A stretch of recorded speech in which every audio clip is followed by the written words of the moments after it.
Before we begin this episode, I'd like to recognize the Harsh Rules Patreon supporters that help make content like this possible. If you'd like to support the channel, head over to patreon.com/harshrules to learn more. And once again, thank you for your support. This is Harsh Rules, I'm Ben Harsh, and today we're going to unbox Assault Red Horizon 41. It's a new tactical wargame system from Assault Games. This game was designed by Wolfgang Klein. And right off, this is on my light table, and it barely fits the box. So just to give you an idea, here is a normal size box. This is the Advanced Squad Leader Starter Kit number 2. I did pick this up. So you can see this is much, here's the top, right? It's much bigger, and then on the side you got a bunch here. So this is not going to fit on a normal shelf. There is a reason for the size. It's not just Wolfgang going bigger than everything else. When we get inside, I think there's some boards that justify this big size, but this is going to sit on top of a shelf or beside a shelf. It's not going to fit on a shelf. Let's take a look inside. Well, we can flip it over first. So you can see the art continues on the side, and on the back, it gives you the new tactical wargame system. Kind of spelled out, what is this game? Now, obviously, it's 1941. It's an Eastern Front game, but it is early on in the war as opposed to later in the war. We'll check when I play this. We'll check it out. But my understanding is things are a little bit rougher. There's a lot of unconventional units being used, whereas later in the war they kind of figured things out. So this is a 2 to 4 player game. 14 years and up. This is a tactical game. It goes through all the information. Wolfgang, complexity is 5 out of 10. He's learning. Just always put everything as medium if you sell a game, because that just seems to be where the wargame community likes to land on.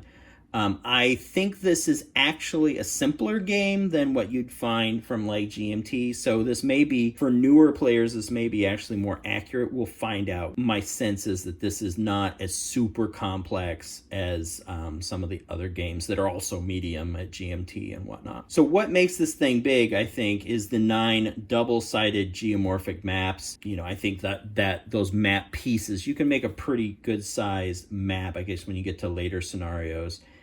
And it has a campaign system. It has 44 different unit types, cards, there's custom dice, and a bunch of stuff. So let's go ahead and take a look inside.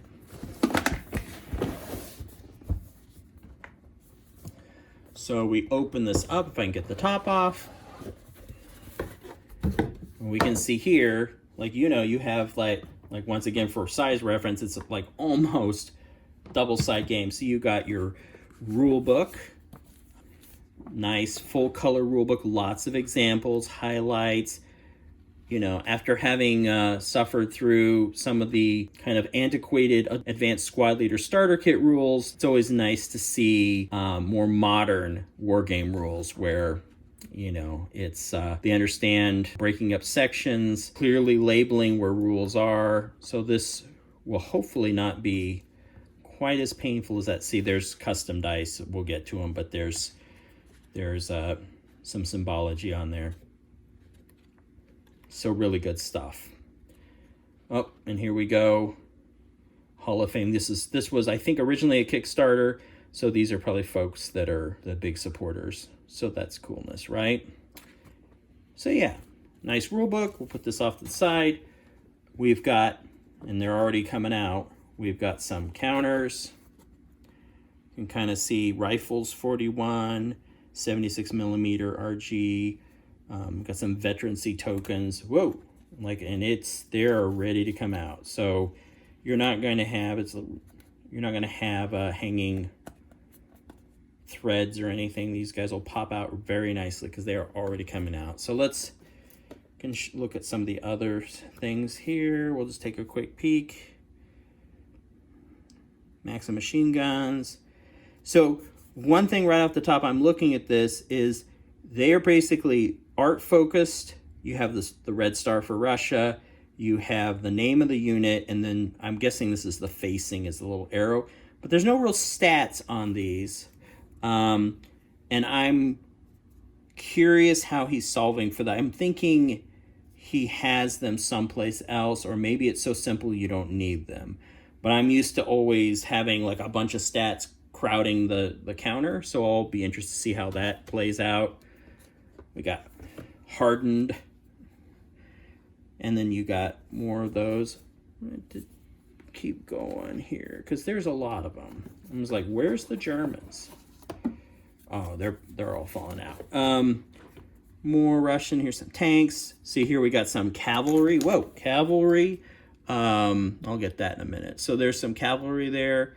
So like I said, this is early in the war, so you have some different varieties of troops. Now here's the Germans. You can see they're kind of white as opposed to the cream Russians. And Germans. Machine guns, anti-tank rifles.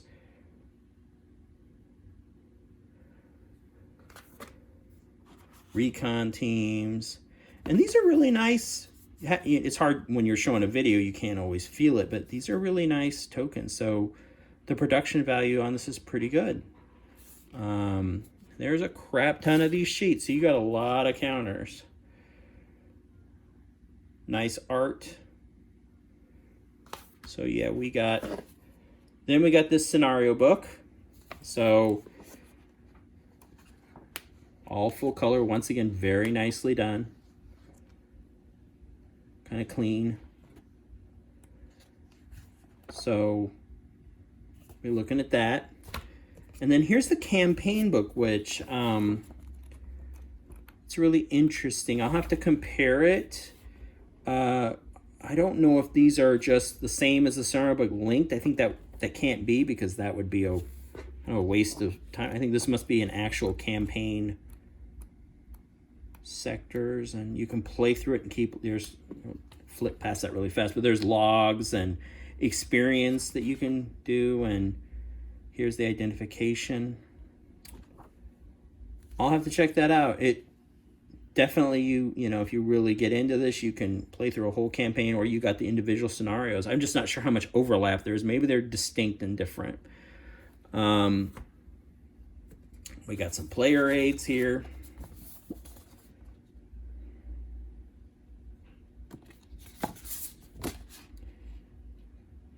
Attack and defense. So this is some of the modifiers and things that you can keep nearby so you can help you remember. Looks really good. More tokens. I got it upside down. Tokens, fire and move, firing. So we probably have some variations on most of these tactical games, is trying to figure out, there's fast action, trying to figure out, you know, whether you're going to stand and fire or try to move and fire, or there's turret fire. Close combat's in this. Suppression.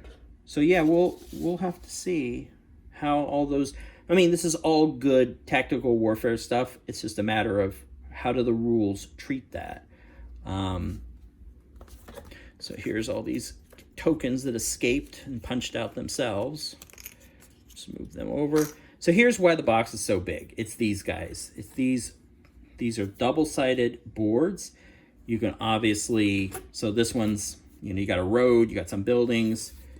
You flip it over, you got a different set. Looks like we got our identifier here is 1B. This one is 1. So does that mean 1A is,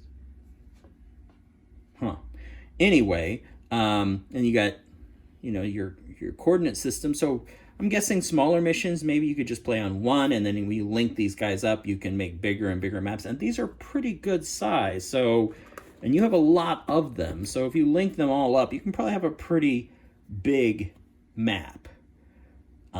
So that's pretty cool. Let's just see, because, you know, it's World War II. This is the Eastern Front. So we're not going to have like fancy buildings or anything like that, but some different topography. You know, we got some forest or woods. I'm not sure if these are like swampy or low marshy land. You got roads, you got rivers. Let me see what's on this side. So kind of gets the job done. The art is fine, but it's not super detailed. Here's board 3. So I guess board 3, and I'm guessing 3B is just the reverse side. So rather than doing 3A and 3B, they just do 3 and 3B. So that was, I couldn't understand there for a minute. I had to figure it out. So here's some more. Here's the 3B side. And, you know, it just, the terrain is all grassy, and, well, here's quite a little town or some setup. There's a lot of buildings. So yeah, I was thinking it was all sparse there for a minute, but there actually are some closely packed buildings, more countryside. Countryside. Well, here's a little town or a little group of buildings. And I am not super familiar with the Eastern Front. I mean, I understand conceptually and at a very high historical level what's going on. I have done a few Eastern Front games. I am by no means an Eastern Front expert. So this may be completely adequate for, and it's geomorphic, so they don't want to come up with like a gray map or a tan map or something that's different, and then you don't link them up very well. But you can make some pretty big maps with, there's a lot of map tiles. So you have a turn record. Now here's the cards, command cards. What's this one? So these are formations. We'll learn how those work. I give this game a play. Some little wood. Huh. It's almost like pill size, little tablets, I guess would be wood tablets with different white and red.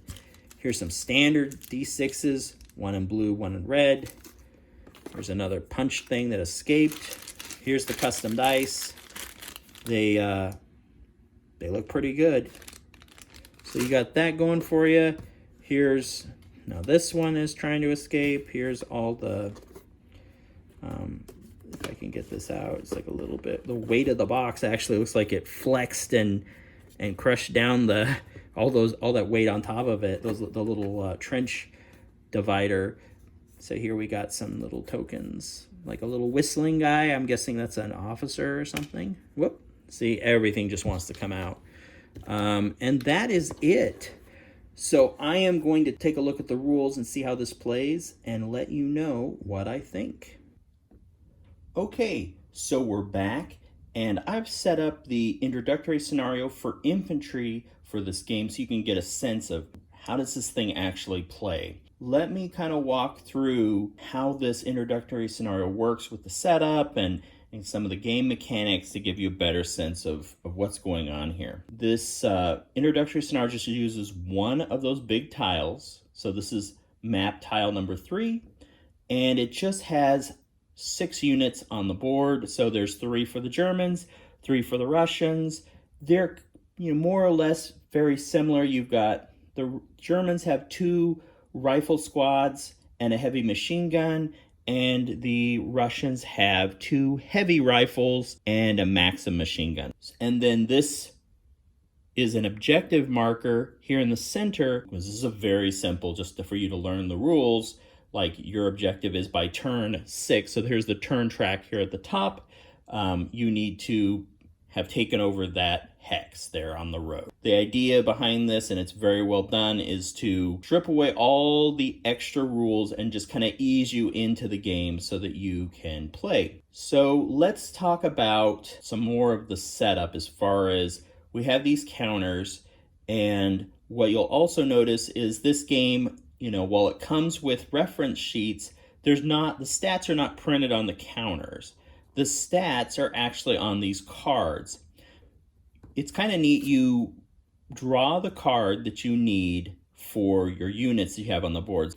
This is the German, so you have a Rifles 41 card that covers these 2 units and a Heavy Machine Gun 34, which covers this unit here. And Same is true for the Russians. What makes this nice, and for someone like myself, is rather than squinting at tiny little numbers and symbols printed on the counter, you can actually check out the cards instead. So one side of the card, and these are very simple units. One side of the card will have the name of the unit, and it will also list if they have any special abilities. And let me see if we've got another one to give you a sense. So here's a flak gun. So it shows kind of the special abilities this one has. You flip it over and we'll walk through the symbology on the card. So you can see the first side is for kind of special abilities. You flip it over, and let's start at the top. So this has of course, the German Iron Cross with a 5 in it. That's a point system. So when you're creating your own games, or you're looking at balance or some other things, you can calibrate to that. So this is worth 5 points, kind of like if you play a miniatures game, they have a point value. It's a little difficult to see, but there are actually 4 hearts beneath this. This is the unit's health. At full strength, it has 4 hearts. So if you just think of those as like hit points or health points. And how this works is a unit will go to its reduced side. I'll just show you here real quick. It'll go to its reduced side once it's suffered, at least. This is a 4-point or 4-heart unit. So once it's gotten 2 points of damage, or once it's got that, you'll flip it over, and the other side you'll see is less people on it, and it has 2 hearts as a reminder on the counter itself. So that's how that works. And before I forget, damage is tracked with these little red tablets. So if you get damage, you can just put them on there to keep track of things. Once it has enough, you'll flip it.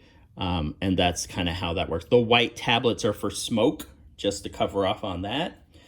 So let's get back to this card and take a look. So that covers that. Now on the other side, you'll notice these 2 boots. That's its movement range. So it's got a 2 hex movement range.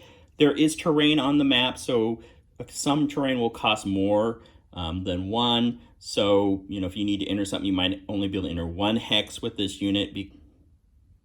Moving along, you'll see that there's these 4 shields around the picture at the top. This is in reference to the unit's defense. And how this works there's dice that's rolled, and that's the color is coordinated to the dice. Squads and other kind of, flesh and blood units don't have any difference in any direction. When you look at vehicles, though, and I don't know if I have a vehicle handy, but let me just see if I got one on. Here's one.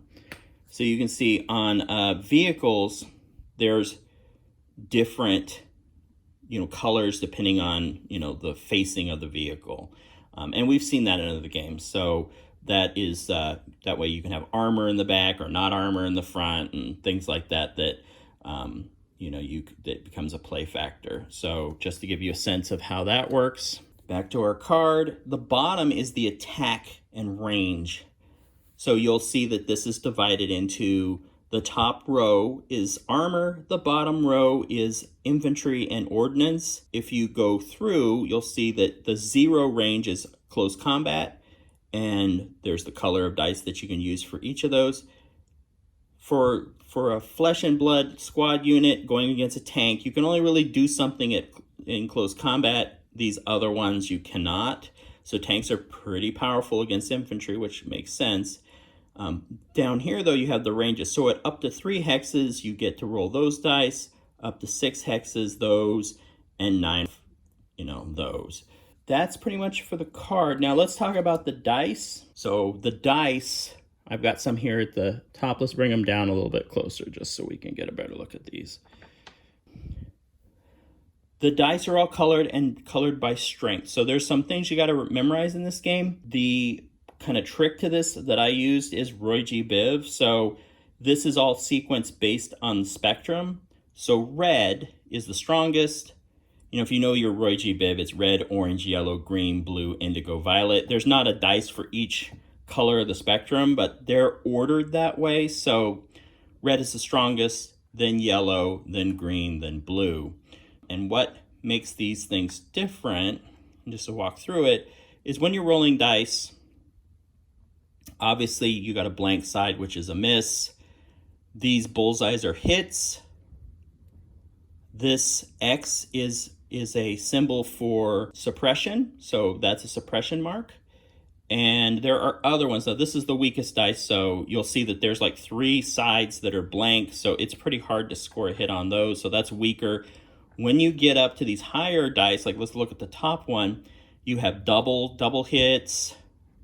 Here's the little skull, which is a symbol for a hit and a critical. Criticals will equate to either what's called a fallback or a suppression. You have to do a roll-off to do those, but essentially when you get a critical, as far as you're hitting the enemy, you need to roll to see whether they suffer suppression or fallback. And there's a graduated system there. So a suppression will turn into a fallback, and sometimes you'll take damage if you've already in a fallback and stuff like that. So keep in mind the color of the dice is going to drive. So when you're looking at all these cards and the range, you can see as it gets farther in range, the attack becomes weaker. Okay, and how combat works is very simple. It uses a cancellation system. So essentially what's going to happen, let me get some more dice here, is we'll just do a really unrealistic example, but let's say that there's an attack with a red dice and there's an attack with a yellow dice. The red dice is attacking, the yellow is defending. If the defender has a bullseye on it for a hit and the attack roll a hit, they cancel each other out, right? And there's a system where there's a hierarchy, I guess would be a way to say it. Let's get a different dice just so it's a little clearer here. Let's say the attacker rolls suppression and the defender rolls a bullseye. So what happens? So the bullseye is stronger than suppression, so it cancels it out. So just to give you an idea, the top one is the critical, then there's the bullseye, then there's the suppression. So it uses a cancellation system. That's how the dice work. Now, what makes this game interesting too is that when you're on the defending side, if you're getting attacked, you're going to have your base defense. So on these rifles, like if they were attacked by the enemy, the same with the heavy rifles in the Russian squad, they have 1 yellow dice, right? Then I'll show you, if I can get my chart here without knocking everything over, there is terrain. So this is the amount of cover you're going to add. So if you look through, you'll see that an infantry unit on a road, this one's not on a road, but if it were, it would be a blue die that you add. Clear terrain is a green die.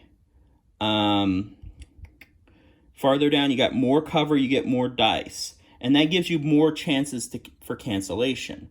There's also other situations on this back side which are taking the place of what I call die roll modifiers. So these are whenever you have an attack or defense, depending on the situation, you just add more dice.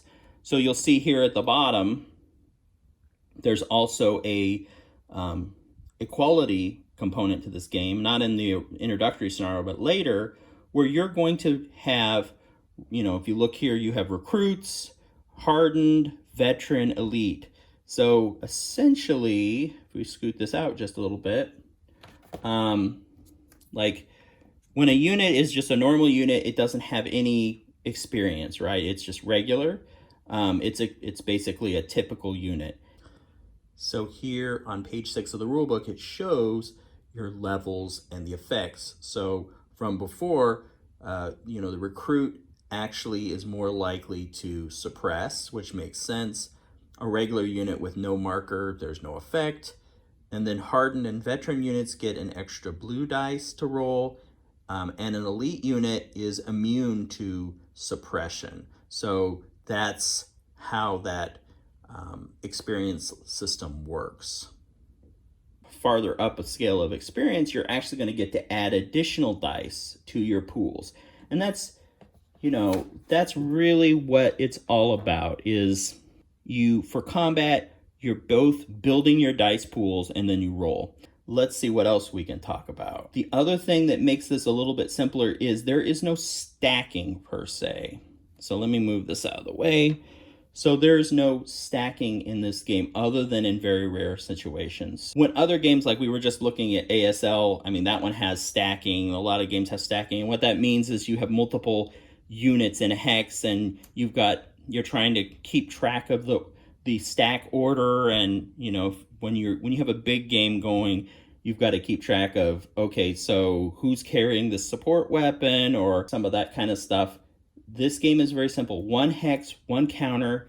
There are a few exceptions where they will stack if it's close combat, or when you get to vehicle games, there's transports. So, if you have a truck, you want to load a guy onto a truck, then you would put, if you had a truck here, then you would put you can move your guy into the hex and he's loaded onto the truck. So he's a passenger at that point, kind of like Axis and Allies a little bit. So, and then you can unload and things like that. But as far as combat, you've got elevation. That's what it looks like depressions to me. This is actually elevated ground. You've got line of sight considerations. You've got, trying to think, there's movement costs. So it's all the basics that you expect. You've got a ton of different units and things you can work with. So the other thing that gives it a Fantasy Flight feel is the card use. So when you get to more advanced games, there is going to be cards for you can't activate all of your units. You have a number of activations you can use.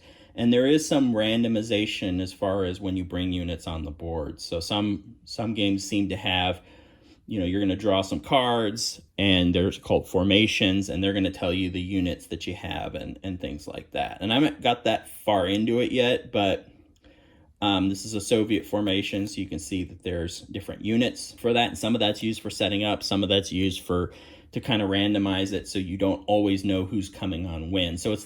So there is some there. There's also command cards. And this is where it's more Fantasy Flight-like, where you have cards that you can also play at certain times during the turn where you will get an extra bonus. So this one is well drilled, so the unit gets an additional green die and a ranged fire attack. So that's why it feels to me a little Tide of Ironish, because you have extra cards you can play on top of what's going on to give yourself a bonus or whatnot. So another thing that it does have a hindrance component. So if you're shooting through certain terrain that doesn't block line of sight, but it partially hinders it, then once again with the dice system, you just add dice to balance it out. That dice in this game, if you think about it, like an ASL or something else that's using a table, you're rolling a dice, and then it's the math of die roll modifiers of how much you add or subtract from it. This does that all through dice. So it's always going to tell you, add a dice to your dice pool or something like that to accommodate whatever the situation is. Let's talk a little bit about how the turn works. So it's a number of phases like most war games. Some of these, when you're playing the simpler levels, you won't need to do. So when you're learning the game, you can skip a bunch of these. But you have the initiative phase where players basically roll off against each other with 6-sided die to see who goes first. Then there's the planning phase where you're drawing command cards and assigning command points. That is not used in the training scenarios. When you get into more advanced games, you bring that in. And then the support phase where artillery and indirect fire happens. So you're going to be able to play with those units. Then the action phase, which is the main phase where you're activating available units and you're firing with them. And like I said, this is once initiative's decided, a player will move a unit or take an action with a unit, and then their opponent will, and back and forth and back and forth. When you have playing in advanced games where you're limited, the early games, the training games, you can use every unit, but when you have a lot of units on the map and you have to, basically decide which units, you have a limit to the number of units you can use in a full round of play, so you'll need to go through and make some choices on which units you're going to use, and you'll eventually run out of choices and it gets a little stressful. Then you have the organization phase, and that's where you're cleaning up and reducing smoke, checking your status markers and whatnot, and then you'll check for victory. So very simple, straightforward turn sequence. So when a player is taking their turn during the action phase, they will choose a number of things they can do. They can fire, stationary firing. They can fire and move. They can also move and fire. There's other ones where you can dig in. There's also other indicators to keep track of, whether you're suppressed or you're falling back, delayed action, normal actions, fast actions that, the speed of which you're doing things, and there's certain effects once vehicles come into play and whatnot. Like for instance, this unit over here, if I was activating them and firing, then I just tag them with a firing marker so that I know that they have fired. And this is a very simple game, but once you have a lot of units on the map, and it's good to be able to keep track of, okay, I did use that one, he fired, this one over here might have, dug in, or, they fired and moved, and it helps you kind of check off who's gone, who's still left to go, and things like that. So just to finish up, from what I've played so far, having gone through some of the introductory stuff and then read up on the other rules, this is a very nice first game for assault games.